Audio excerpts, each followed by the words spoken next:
Cerita ini terjadi pada tahun 90-an. Mas Dian waktu itu masih SMP. Tinggal di desa kecil di salah satu daerah di Karangjati di lereng barat Gunung Muria, Jawa Tengah. Funny story. チャンネル登録お願いします。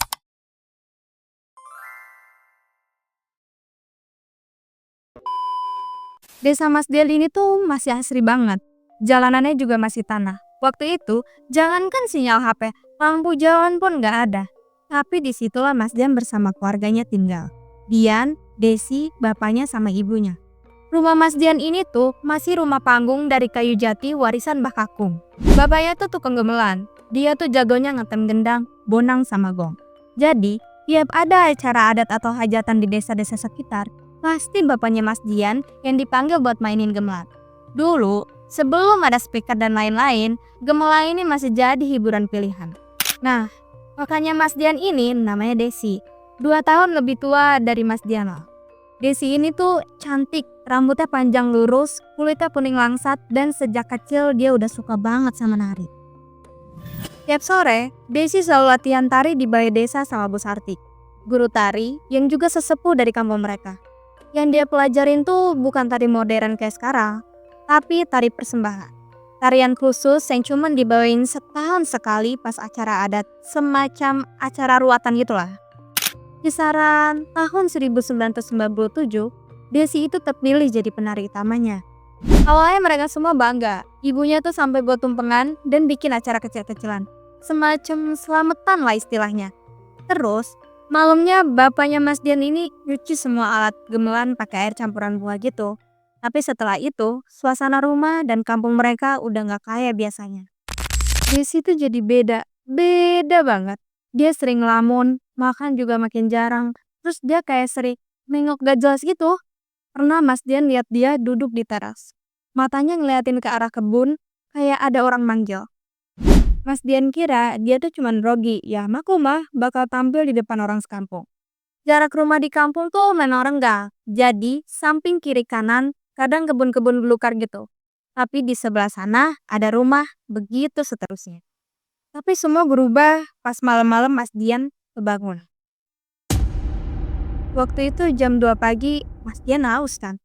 Ceritanya mau ngambil minum ke dapur. Pas jalan ke dapur, dia dengar suara gemelan dari belakang rumah. Padahal nggak ada siapa-siapa yang bangun. Dia pikir bapaknya tuh lagi ngerjain alat. Posisi gudang dengan pintu keluar dapur itu hampir lurus gitu. Jadi sebenarnya dia tuh cuma lumbung atau gubuk khusus aja yang dibangun dengan jarak sekitar 10 meter dari dapur. Waktu itu, akhirnya Mas Dian iseng kan. Mas Dian pikir bisa lihat sebentar lah bapaknya lagi apa. Tapi pas dia lewat celah pintu, ada Desi di situ. Dia lagi nari sendiri di tengah ruang tempat gamelan biasa disimpan. Dia pakai kain jarik panjang, kebaya putih, dan rambut dikecepol. Tapi yang bikin Mas Dian merinding, alat gamelan gak ada yang disentuh dan gak ada orang lain. Tapi suaranya jelas banget kedengaran. Kalau sekarang, mungkin bisa aja itu suara dari sound system. Tapi dulu, mana ada hal begituan di kampung. Pengeras suara aja cuma ada di masjid atau musola. Desi muter-muter, gerakannya kayak penari profesional. Tapi ekspresinya bengong, kosong gitu. Kayak bukan dia. Mas Dian sebenarnya berusaha tenang. Tapi apa daya, keinget sikap Desi yang udah beda beberapa hari itu. Jadi dia lari balik ke kamar dan langsung pura-pura tidur. Gak berani cerita sama siapa-siapa sampai pagi. Besoknya Mas Dian coba bisikin ke ibunya. Tapi ibunya cuma bilang, udah, kalau kamu lihat yang aneh-aneh, diam aja. Jangan dibahas, biar tanya. Mas Dian sebagai anak kampung gak berani lagi ngebales omongan ibunya. Dan sejak saat itu, Desi makin sering ngomong sendiri. Malam-malam suka ketawa-ketawa sendirian. Kadang kayak ngejawab bisikan. Bahkan, Mas Dian pernah bangun pagi-pagi lihat dia berdiri ngadep tembok. Diem aja kayak patung. Puncaknya kejadian seminggu sebelum acara ruatan di desa. Sore itu, Desi tiba-tiba hilang. Dia nggak pulang ke rumah. Kita cari ke rumah Bu Sarti, ke rumah temennya, ke lapangan desa, bahkan ke pinggir kebun. Tapi semua bilang gak lihat dia. Sore itu, Desi tiba-tiba hilang. Dia gak pulang ke rumah.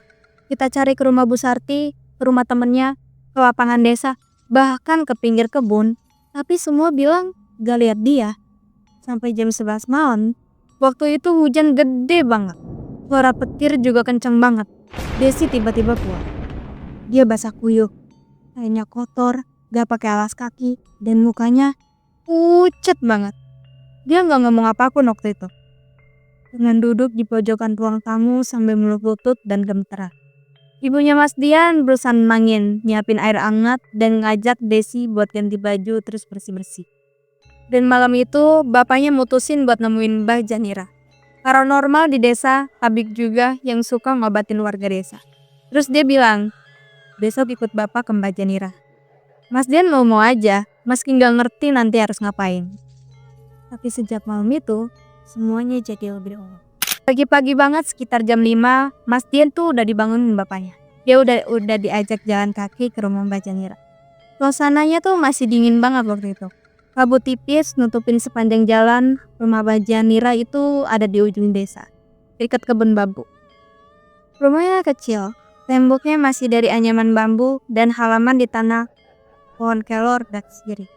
Kata orang-orang desa, pohon-pohon itu penolak bala.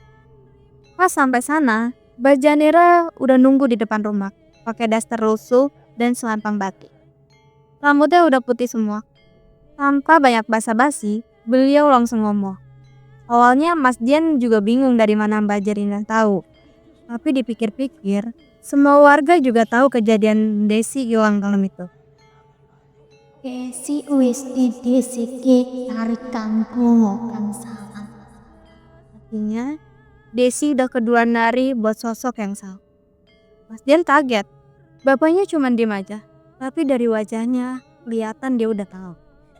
Di dalam rumah Mbah Janira, kita duduk lesehan di atas tikar pandan.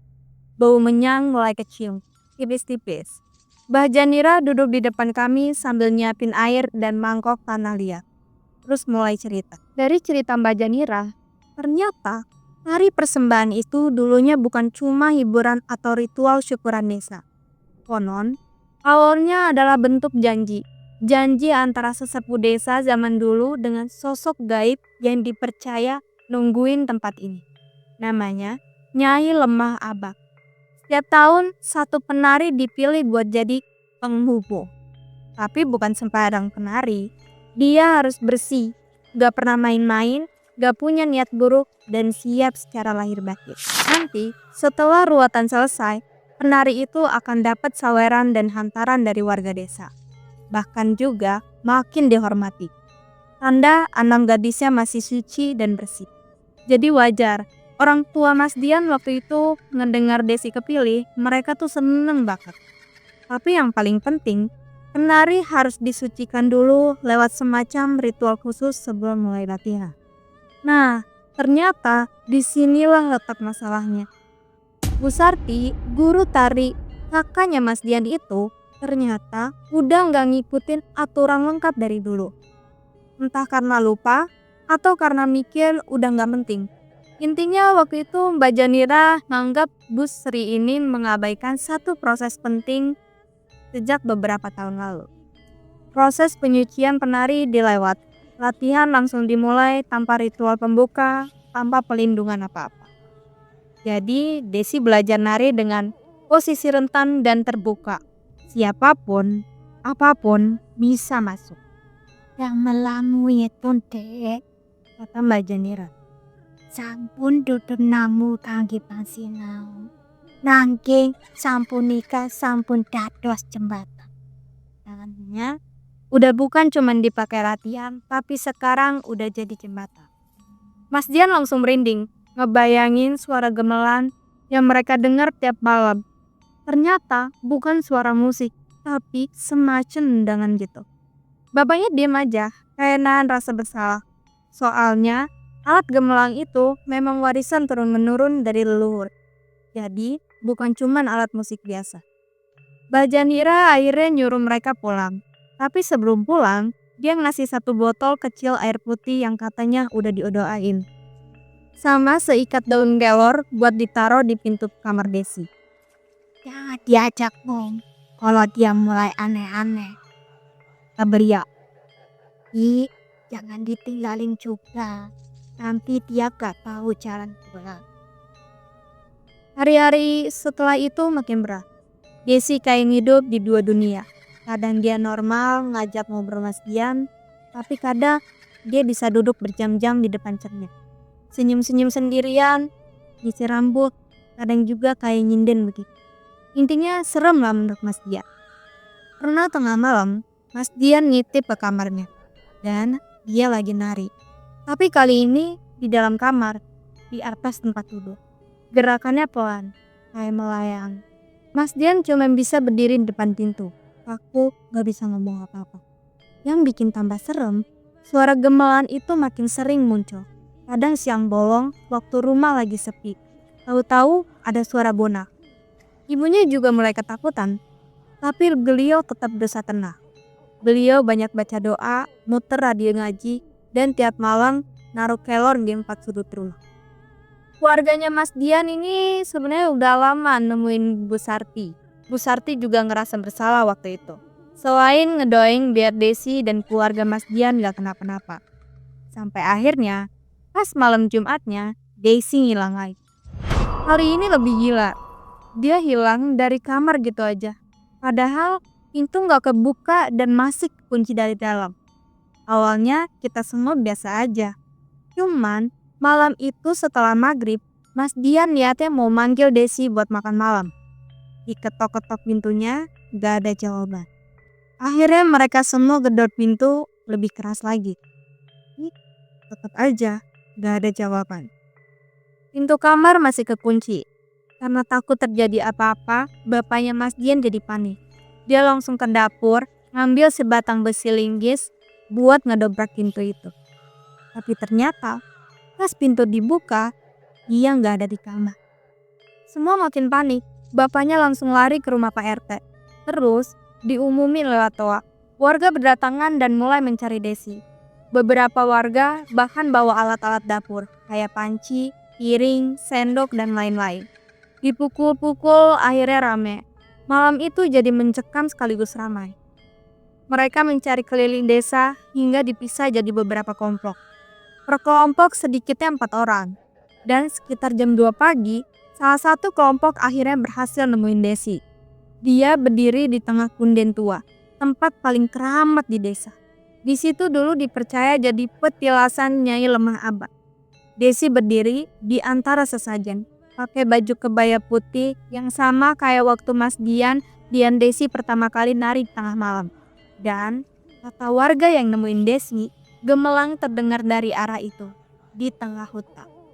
Beberapa warga yang ikut nyari katanya sampai muntah dan lemas.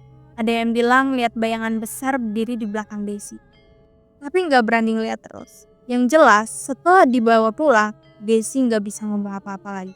Dia cuma melongo, kadang senyum, kadang nangis sendiri, dan gak ngerespon apapun kalau ditanya. Setelah kejadian di punden itu, Desi bukan Desi lagi. Dia masih hidup, masih makan, kadang nyot sendiri, kadang disuapin ibunya Mas Dian. Tapi udah kayak boneka. Kalau ditanya, dia diam. Kalau diajak ngobrol, dia cuma mandangin orang. Kadang senyum, kadang tiba-tiba nangis, tapi gak ada kata yang keluar dari mulutnya. Rumah jadi sepi sekaligus serem, kayak ada sesuatu yang numpang tinggal di rumah mereka. Suaranya masih ada, gemelan, bukan tiap malam tapi sering. Dan makin aneh, kadang cuma 1-2 detik, kadang lengkap kayak satu kelompok karawitan lagi latihan. Tapi nggak ada siapa-siapa di belakang rumah. Karawitan itu semacam grup latihan buat pentas musik itu. Bapaknya Mas Dian makin sering kelihatan capek. Dia sering ngerokok sendirian di dapur, dia keluar jendela. Mas Dian tahu, dia nyesel. Gemelan itu warisan dari Mbah Buyut. Dulu buat ngirimin upacara desa. Tapi sekarang kayak berubah fungsi. Sampai akhirnya, suatu malam, tiba-tiba Bajanira datang sendiri ke rumah. Mereka kaget. Biasanya, beliau cuma didatengin, gak pernah datang langsung. Tapi malam itu, beliau jalan kaki, bawa bungkus kain putih dan 2 batang kemenyan. Katanya, udah waktunya ngembaliin apa yang diminta. Mas Dian gak ngerti maksudnya apa, tapi bapaknya langsung paham. Wajahnya pucat. Tangannya gemeteran pas buka pintu dapur dan nyuruh Mbak Janira duduk. Dia cuman buka bungkusan putih itu. Isinya sedegam bunga melati, sirih, dan sepotong kecil kain batik yang udah kecoklatan warnanya. Iki biyen duwe ki penari pisanan sing tau dikepo. Yang artinya ini dulu milik penari pertama yang pernah diambil, katanya. Mas Dian langsung bending. Jadi ternyata Desi bukan yang pertama ngalamin ini. Tapi bedanya, dulu-dulu penari yang terlibat langsung diberi ke Nyai. Tapi zaman makin maju, orang-orang makin lupa. Makin pikir tarian cuma buat simbolis aja. Padahal ada janji yang harus ditepati. Dan sekarang Nyai itu datang lagi nuntut jatahnya. Oh, enggak dikasih. Kata Mbak Janira sambil megang Desi yang duduk di kursi. Dia bakal ambil sendiri dan bukan cuma satu orang. Mbak Janira ini ngomongnya bahasa Jawa Promo. Tapi biar mudah diceritain jadi ganti pakai bahasa Indonesia aja. Hening. Ibunya megang tangan Desi. Tapi Desi cuma duduk. Kepalanya miring, matanya kosong. Terus maksudnya harus diapain? Tanya bapaknya Mas Dian. Harus ditutup semua gemelamu, tariannya, dan ritualnya. Tapi sebelum itu, kita harus ngambil satu hal. Malam itu juga Mbak Janira ngajak mereka semua ke Punde. Bawa gemelang kecil seperangkat saron yang dulu dipakai waktu Desi latihan pertama. Mereka jalan kaki, gelap-gelapan, cuman bawa obor dan senter. Udara dingin dan suasana jadi berat banget. Pas sampai di Punden, tiba-tiba angin di sana kencang banget. Aneh, padahal nggak ada tanda-tanda mau hujan. Daun-daun pohon goyang semua dan suara gemelan mulai kedengaran. Tapi kali ini suaranya keluar dari arah hutan belakang Punden. Tiba-tiba Desi berdiri sendiri. Berdiri di atas batu besar yang katanya dulu tempat duduknya Lemah Abang. Terus dia mulai nari di atas batu itu. Tariannya energik dan profesional, tapi mukanya tetap kosong tanpa ekspresi. Mbak Janira langsung nyiapin sesajen, ditaruh di tengah Punden, ada kembang dupa dan potongan kain batik tadi. Lalu beliau komat kamit, baca-baca doa dan mantra mungkin ya. Mas Dian gak ngerti apa yang dibaca, tapi suasananya makin mencekam. Angin tetap berhambusan dan suara-suara gesekan dahan jadi ngebuan semua makin horor. Suara gamelan makin jelas, bukan cuma satu alat, tapi lengkap. Iramanya persis seperti yang sering Mas Dian dengar di rumahnya. Gamelan yang dulu Desi pakai sekarang seperti dimainkan ulang. Dan tepat pas Desi lagi muter tubuhnya ke arah sesajen, tiba-tiba dia jatuh. Gak pingsan, tubuhnya kayak kelempar jatuh telengkap. Nafasnya ngos-ngosan. Tapi dia sadar. Bu, itu kata pertama yang diucapin. Bu, kedinginan bu, kata Desi. Ibunya langsung lari dan meluk Desi. Mas Dian ikut bantuin. Bapaknya juga langsung lari ke arah mereka. Lalu Mbak Janira bilang, Nyai tidak terima. Jangan pernah dimainin lagi. Dan tariannya cukup sampai di sini. kata Simba. Setelah malam itu Desi mulai membaik. Memang gak langsung normal, tapi udah mulai ngomong. Bisa natap mata orang lain kalau diajak, disapa atau ditanya. Dan mulai ingat banyak hal. Tapi satu yang berubah, dia gak mau nari lagi sama sekali. Bahkan waktu itu ibunya muter rekaman gending dari radio. Desi langsung minta matiin. Katanya ada yang manggil kalau musiknya diputar. Bapaknya juga akhirnya ngubur semua alat gemelannya di belakang rumah. Toron, gendang, bonang, semuanya dikasih kain putih dan ditanam dalam satu lubang galian. Dan akhirnya agenda ruatan kampung tahun itu dibatalkan atas saran Mbah Janira. Karena katanya jika maksain mupo gendang dan gemelang itu lagi, kondisinya mungkin gak bisa dibayangkan. Demi keselamatan semua warga pun setuju. Acara ruatan diganti dengan selamatan. Sekedar info, warga desa Mas Dian ini sekaligus agamanya Islam. Tapi tradisi Jawa itu masih kental banget di sana. Mungkin bisa dibilang Islam kewajiban gitu.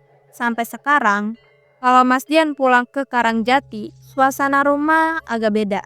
Kayak adem, tapi tegak. Mungkin karena trauma itu belum hilang. Dan yang paling Mas Dian ingat, sejak kejadian itu, tarian persembahan gak pernah dibawain lagi di acara ruatan desa. Konsep acaranya murni diubah semuanya.